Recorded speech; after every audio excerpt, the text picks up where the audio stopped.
Et bonjour Ilan, bonjour à tous les art journalistes et toutes les personnes qui passent par ici. Bonjour Marie, bonjour tout le monde. Alors on se retrouve dans ce second numéro du Focus sur le parcours créatif avec Ilan du lettering créatif.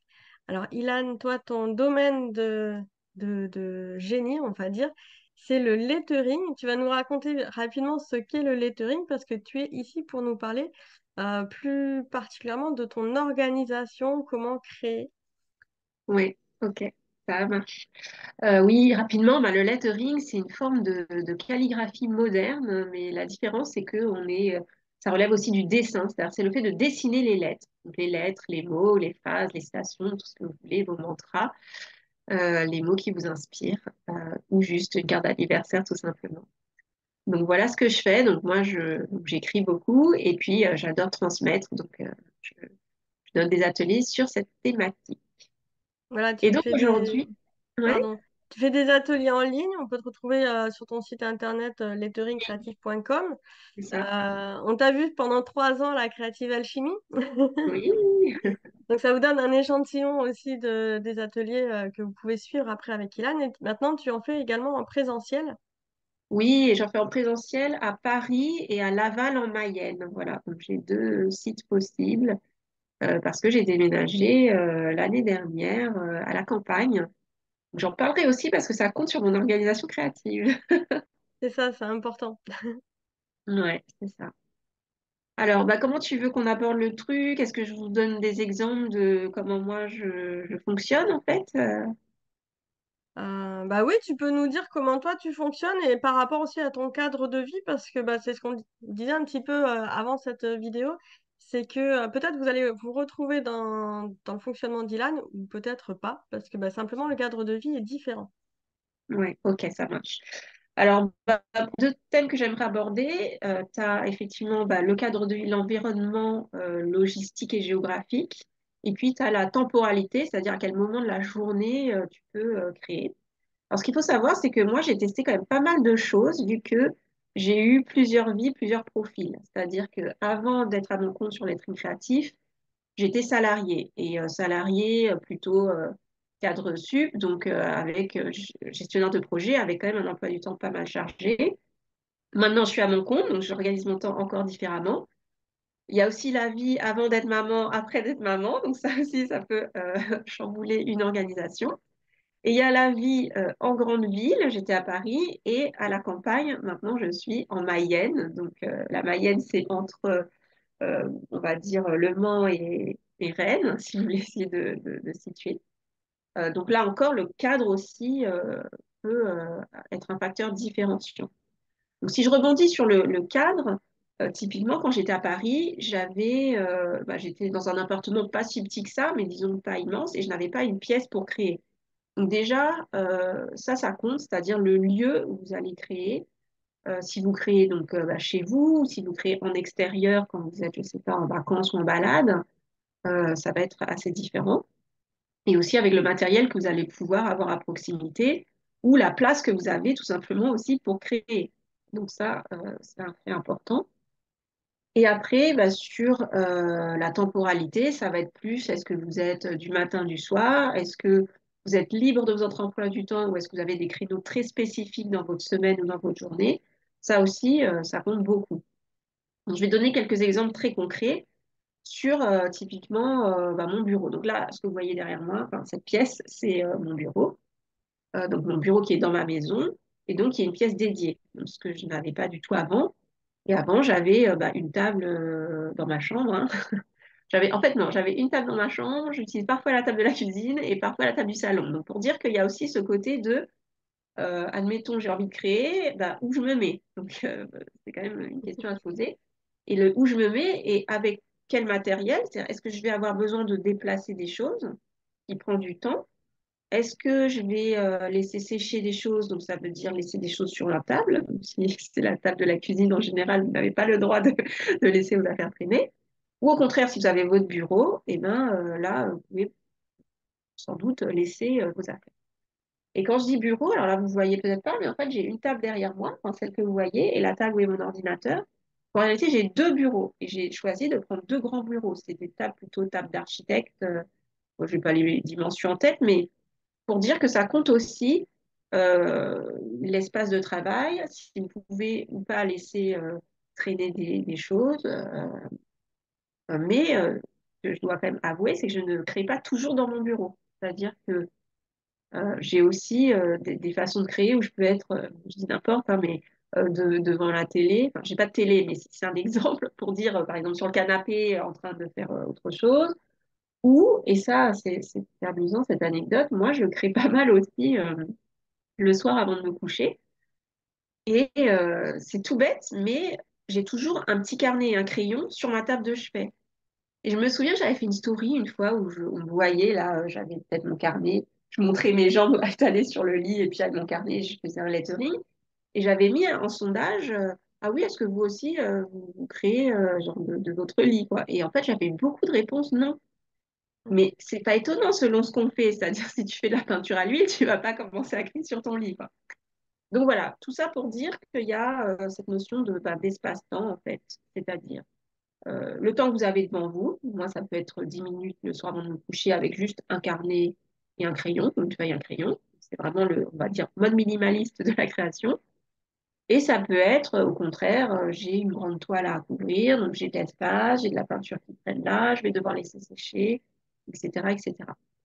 Donc, je pense que si vous avez ces problématiques-là, c'est des questions à vous poser, surtout la question du timing, parce que je pense que le matériel, bon, on l'a plus ou moins c'est-à-dire qu'on fait avec ce qu'on a, voilà.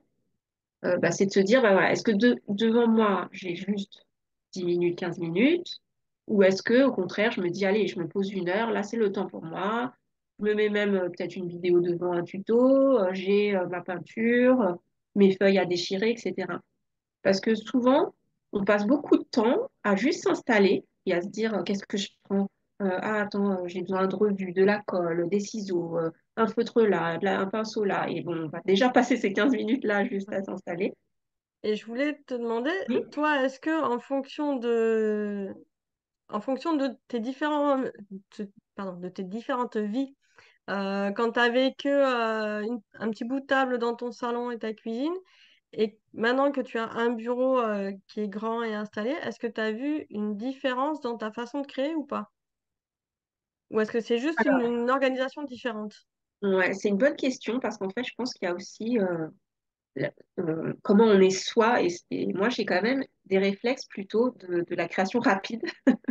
Donc, j'ai gardé ces réflexes de ah, j'ai pas beaucoup de temps devant moi. Et donc, je pense que j'ai aussi ce truc-là et d'ailleurs, c'est un truc que j'ai envie d'un peu de faire évoluer dans ma pratique. Je me suis souvent dit, c'est fou, j'arrive pas à me poser une heure, en fait, pour créer. C'était très rare, disons, on va dire. Et je mentirais, tu vois, si je vous disais, ah, bah maintenant je suis à la campagne et j'ai de la place et du temps long devant moi, je fais ça. C'est faux. Donc, j'ai tendance à plutôt passer 15 minutes, 20 minutes, 30 minutes à créer et à le découper en petits bouts, quitte à passer plusieurs petits bouts sur une seule et même création. En revanche, vu que j'ai plus d'espace et que, par exemple, j'ai deux tables, etc., ça m'arrive beaucoup plus souvent, et ça, vraiment, je ne pouvais pas me le permettre avant, d'avoir plusieurs créations en cours, non terminées. Ça, je pouvais pas avant. Donc, je vais avoir, voilà, un truc qui sèche sur une table, un truc qui attend sur une autre. Je peux aussi avoir plus de matériel à étaler, je sais pas, une revue là, un livre, un écran, des feutres d'un côté, des choses à déchirer d'un côté, de la colle. Enfin voilà. Donc, en termes de matériel, je m'étale beaucoup plus, vraiment plus. Mais en termes de temps, je ne consacre pas plus de temps long à ma pratique. Donc voilà, je pense que c'est ça essentiellement qui a changé. Et maintenant, sur mes temps de création dans la journée, est-ce que je suis plus du matin ou du soir? Je dirais euh, que justement, je suis plutôt du matin tôt et du soir tard. Et je vais faire plus mes choses administratives ou je sais pas, filmer, monter, enfin des choses, répondre à mes mails, mettre à jour des choses dans la journée. Donc le temps du matin, alors moi pendant longtemps j'ai fait le Miracle Morning et ça a été un temps, mais je me suis rendu compte que je ne pouvais le faire que printemps-été et pas automne-hiver. C'est-à-dire que le Miracle Morning quand il fait nuit, c'est juste pas possible quand il fait nuit et qu'il fait froid. Par contre, au printemps et à l'été, naturellement, je me lève vraiment plus tôt que d'habitude. C'est-à-dire, je peux me lever à 6 heures du mat sans avoir mal aux yeux, disons. Mais en hiver, évidemment, non. Et du coup, je m'adapte comme ça, par saison. Donc, je vais créer le matin tôt. Alors, quand je dis créer, c'est pas forcément tout de suite du lettering. Ça peut être aussi du travail d'écriture, de réflexion, de recherche, de tâtonnement. Et le soir tard, j'aime créer aussi. Voilà. Après, on a une luminosité différente, on a un état d'esprit différent à ces moments-là. Donc, je vais pas créer les mêmes choses. Mais voilà, je peux vraiment me coucher très très tard aussi le soir, pour créer, pour dessiner. Ça me gêne pas de me dire, oh, il est minuit, je sors mes feutres. C'est Donc génial voilà. parce que ça décomplexe vachement en fait. Et alors moi, je suis pas du tout Miracle Morning. Pour moi, perso, le matin, c'est dur. Mais c'est la première fois que j'entends par rapport à cette pratique-là qui ça peut être saisonnier en fait. Et quand je t'écoute, t'es vraiment dans ton propre rythme Mm. de vie quelque part. De calquer Oui, ta création à ton rythme de vie et aux activités autres que tu vas faire autour. ouais. Ah ouais, complètement. Mais ça, de plus en plus, je vis comme ça parce que la créativité, ça se commande pas, hein. Donc, il faut se mettre dans un bon état d'esprit, un bon environnement et pas. Je vais jamais me dire, ah bah oui, c'est tous les jeudis de 11 à 12 que je vais créer. Ça peut vraiment fluctuer. Après, il y a les contraintes quand la créativité devient son métier quand même. Il y a quand même ce côté-là que sans doute tout le monde n'a pas dans nos communautés. Moi, dans ma communauté, j'ai beaucoup de gens pour qui c'est le loisir. Donc, justement, et c'est là où ça devient parfois compliqué, comme c'est du loisir, de se dire comment je le fais passer en priorité par rapport à, je sais pas, mon travail, m'occuper de ma famille, m'occuper des courses ou je ne sais quoi, qui prend du temps aussi dans la semaine. Et c'est là où j'entends beaucoup de gens prendre un rendez-vous créatif avec eux-mêmes. C'est-à-dire, et là, c'est là où ça se conçoit plus de se dire, je vais me poser une heure dimanche, je sais pas, j'ai terminé de faire le repas du midi, mais je sais que j'ai 30 minutes avant que, je sais pas, mon fils rentre du foot. Enfin, je donne vraiment des exemples comme ça, mais c'est vraiment la vraie vie. C'est-à-dire, dans la vraie vie, on ne choisit pas toujours où on a ce petit créneau-là. Mais c'est pour ça que c'est bien d'avoir le matériel prêt, c'est-à-dire de se dire, si par hasard, à un moment que j'avais peut-être pas programmé, j'ai ces fameuses 30 minutes ou même 15 minutes devant moi, je sais où je trouve mon matériel et je sais m'installer rapidement. Installer et désinstaller. C'est le fameux, si je me mets dans la table de la cuisine, voilà. Donc il y a ça. Moi, quelque part, je pense, je suis toujours prête à créer. C'est-à-dire, j'ai toujours, même si je dis je suis en balade ou je vais chez le médecin ou voilà, je vais quand même avoir un feutre et un crayon sur moi pour être sûre de pouvoir faire quelque chose. C'est Et c'est ça, c'est quoi l'avantage du... pardon, ton kit de survie, c'est quoi?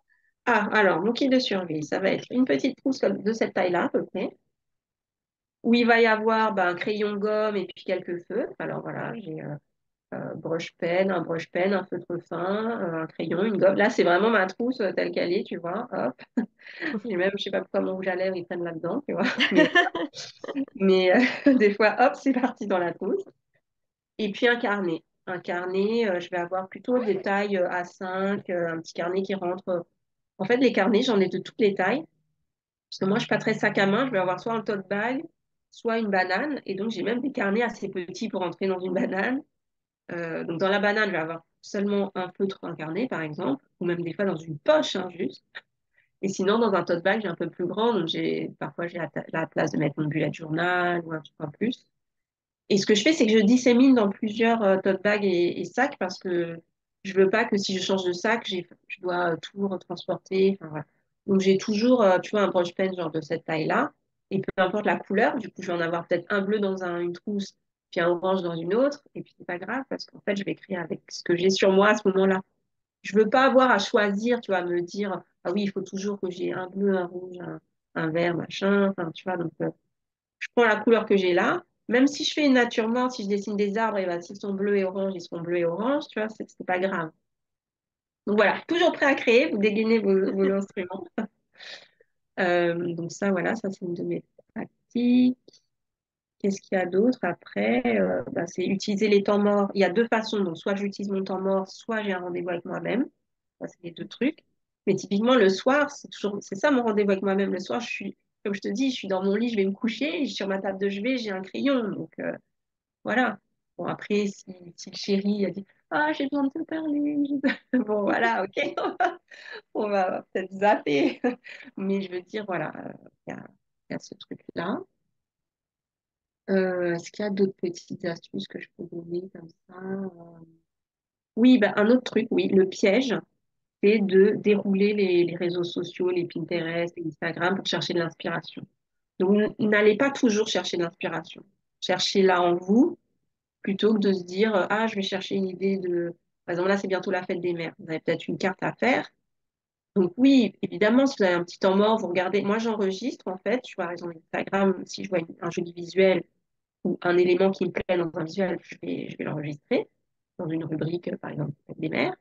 Et je sais que je peux y revenir. Mais il faut pouvoir y revenir très rapidement et pas se retrouver à scroller pendant 10 heures parce qu'on cherche une inspiration et qu'on part de zéro. Faut essayer de ne pas partir sur ça. Parce que alors là, les fameuses 15 minutes à crier, elles deviennent 15 minutes à scroller. Et là, ben, on a laissé passer le coche, en quelque sorte. Donc, on va Et c'est essayer de ne ça, pas passer trop de temps sur ça. tu parlais de temps mort tout à l'heure, c'est quoi que tu appelles un temps mort pour créer? Toi, enfin, toi, dans ton quotidien à toi, c'est quoi les temps morts pour créer? Alors, moi, les temps morts, ça va être entre deux choses. Par exemple, entre deux rendez-vous. Admettons, par exemple, là, tu vois, j'avais rendez-vous avec Mm. toi et je sortais d'un autre, par exemple, d'un live pour mon club lettering, mais j'avais 10, 30, 20 minutes entre les deux. Donc, ça peut être ça. Souvent, c'est souvent quand je viens de finir une activité, je sais que j'en ai une prévue à une heure précise, mais entre les deux, c'est trop peu pour refaire quelque chose, mais c'est assez long pour faire un petit temps de créativité. Voilà. Ou après, ça peut être des imprévus, ouais, des imprévus, même quelque chose qui s'annule, et puis du coup, je me dis, ah bah tiens, vu que ça s'est annulé, j'avais ce temps qui était bloqué finalement pour ça, donc j'ai le droit de faire autre chose, je vais pas aller lancer une lessive. Donc je me dis, ah, allez, ce temps, je le prends pour moi finalement. Voilà, ça peut être ça. Ça marche. Donc s'autoriser, oui, s'autoriser à créer déjà du temps pour soi, s'autoriser à faire toutes les couleurs. Et par rapport à l'inspiration, tu as dit faut pas scroller, mais du coup, toi, comment tu t'inspires? Enfin, qu'est-ce qui va t'inspirer pour que ça soit rapide en fait? Ouais. Ah bah, pour que ce soit rapide, vous pouvez juste regarder autour de vous et prendre, je sais pas, un objet, une couleur. Par exemple, là, je suis dans mon bureau, je regarde autour de moi, j'ai plusieurs choses. Je vais avoir, en face de moi, j'ai une fenêtre. Donc, j'ai, je sais pas, des arbres, de la nature. À ma droite, j'ai, tu vois, j'ai un type de stabilo qui était posé sur ma table. Donc, hop, j'ai ça. Donc, tout peut partir juste d'un point d'ancrage. Je dis stabilo, hop, je prends une couleur et puis je fais ce que cette couleur m'inspire. Bah, souvent, ça part d'une contrainte. Bah, toi, tu fais souvent ça, ces exercices, tu sais, avec une contrainte. Oui. Donc, pour créer rapidement, vous pouvez prendre une contrainte. Je regarde encore ce que j'ai autour de moi. J'ai des sortes de petites cartes noires à gratter. Je peux juste prendre une carte et gratter dessus et faire une œuvre dessus. Qu'est-ce que j'ai? À ma gauche, j'ai une mini bibliothèque. Voilà, celle-ci, vous la voyez, mais j'en ai une autre un peu plus basse. Et ben, je peux dire, hop, je tire, là, je tire au hasard, tu vois, hop, j'ai une revue, je la tire, et puis là, bah, pareil, je prends une inspi dessus. Tu vois, il faut pas, parce que le problème des écrans, c'est qu'on scrolle sur l'écran et en fait, on regarde ce que fait quelqu'un d'autre, ce que fait un autre artiste. Et puis ça dure le temps de la vidéo, de je sais pas quoi. Donc voilà, tu vois, là, je t'ai déjà donné. Tu as soit contrainte couleur, contrainte paysage, une revue ou un objet qui est sur la table et avec lequel tu te dis, je vais créer. Ah bah, c'est super. Voilà. Bah, je te remercie déjà pour ce partage. Donc, je résume, hein. Voyez en fonction de votre cadre de vie pour créer. Euh, on a vu, on a plein de cadres différents. Donc, bah, toi, tu l'expliques bien, hein, que ça n'a pas vraiment changé ta façon de créer. Donc, il y a ce rapport aussi. Des fois, on se dit, ah, bah, j'aimerais avoir plus d'espace ou plus de temps. Mais en fait, on n'en fait pas forcément autre chose que ce qu'on fait déjà. Oui. Et donc, après, est-ce que au niveau de la régularité, parce que voilà, toi, tu as déjà des cycles saisonniers, je sais qu'il y a des personnes qui, enfin, c'est un jugement, une fois encore intérieur, hein, de se dire, je suis pas assez régulière dans ma pratique et j'ai l'impression de pas progresser. Est-ce que toi, tu t'imposes une discipline, une régularité ou ça se fait assez naturellement? Alors, je m'impose pas une discipline. Mais ce qui marche chez moi, ça va être de temps en temps, si je vois que ça baisse, la pratique ou quoi, je vais regarder s'il n'existe pas des défis créatifs sur des temps limités, tu sais, les fameux Inktober, 30 jours de je ne sais quoi. Il y a toujours un challenge qui traîne hein, quelque part. Et donc, je me raccroche à ce challenge-là. En général, ça me rebooste. Là, si je prends le dernier que j'ai fait, ça s'appelait le défi brique. Bon, peu importe le nom du challenge, mais pour dire que bah, ça m'avait permis bah, de créer une fois par jour pendant 21 jours. Et du coup, souvent, ça rebooste.